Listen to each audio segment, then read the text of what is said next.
right, let's hear from both sides of the aisle here. Going head-to-head, Sinclair political commentator Amisha Cross and former Deputy Assistant to President Trump, host of America First on Salem Radio and author of his brand new book, The War for America's Soul, Dr. Sebastian Gorka. Doc, let's start with you on this one. I want to start with this Mexican tragedy. Now, we heard this week that it was not a firefight between two competing drug cartels. Right. It was actually an ambush on American citizens in Mexico. What are we getting right and what are we getting wrong with our relationship with Mexico? I think what we have to do is understand the broader perspective. If you're in the wrong kind of vehicle, Eric, if you're in an SUV, I spoke to a correspondent down there on F-250, the cartels think you are one of the bad guys because those vehicles are used by the competition. They've got the suspension that can take the armor that they up-armor them with. The idea that we don't realize that the cartels are a type of insurgency, it's a kind of war zone, or we don't need a wall along the southern border, this supports everything the president was elected to do.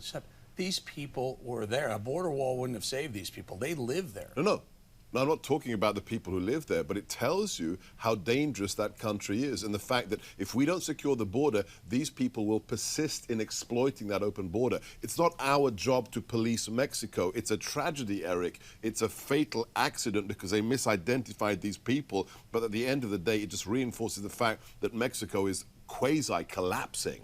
And Misha, no doubt we don't want those Mexican drug lords coming here, but I'm not sure they want to come here. It feels like they just want to own their property. I am making no excuse for these scum of the earth, rat cockroaches. I'm simply saying, is this an impetus for President Trump to say we need our border wall? I think this is an impetus for more collaboration with Mexico. Clearly, Mexico does not necessarily have the means to handle this. And we've seen more and more upticks in the drug cartels and their force over the past few years. I agree with you that this is more of an issue that's not necessarily solved by any border security because the cartels themselves have begun to extremely, gain strength within Mexico across their own territories, and they keep expanding. With that being said, we've also seen the proliferation of those drugs go to El Paso. We've also seen them go to other places across the country. And I think that in conjunction with what the Mexican president has said, there has to be some level of interaction between the United States and Mexico. Seb, are we tough enough with them? Are we tough enough with the Mexican people because the Mexican government? Because we're going to have Jim Carroll on next week, I believe, and he's the drug czar of the United States. And we want to ask him what's the state of the DEA within Mexico. I hear they're not treated very well in Mexico. It's not a question of being tough enough. The question is, can they absorb our assistance? There are certain countries where the internal structure just isn't capable of dealing with the threat internally. And you can throw money at it, you can throw personnel, but you're throwing good money after bad. It goes back to the original point. If we don't secure that border, guess what the cartels get? More money. They smuggle people, they smuggle weapons, they smuggle drugs. Anybody who blocks the wall is actually de facto on the side of the cartels. But giving our assistance and declaring it almost as war are two very different things. The president has taken a strategy, and ironically, he's been isolationist everywhere else, but he declares war when it comes to Mexican cartels. What we know is that a firefight is something that we cannot win.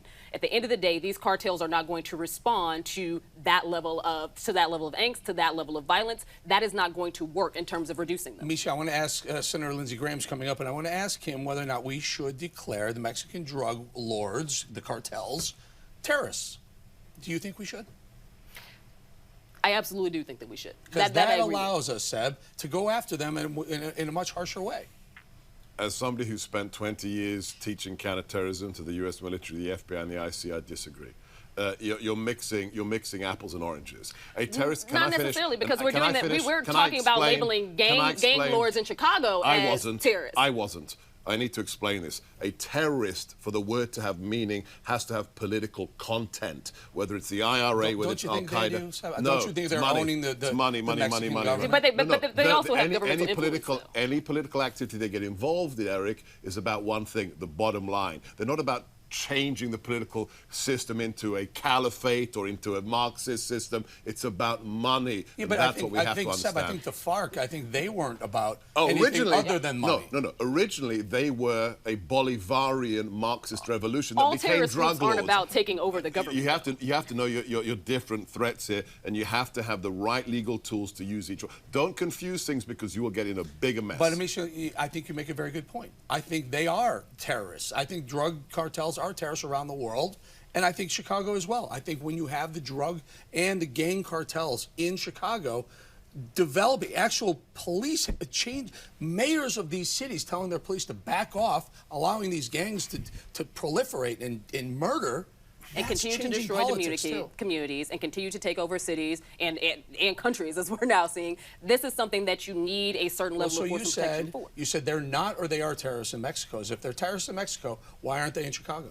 I would argue they're terrorists in both places. Very good, very good. We're going to leave it right there. I think it's a surprise. That was a surprise.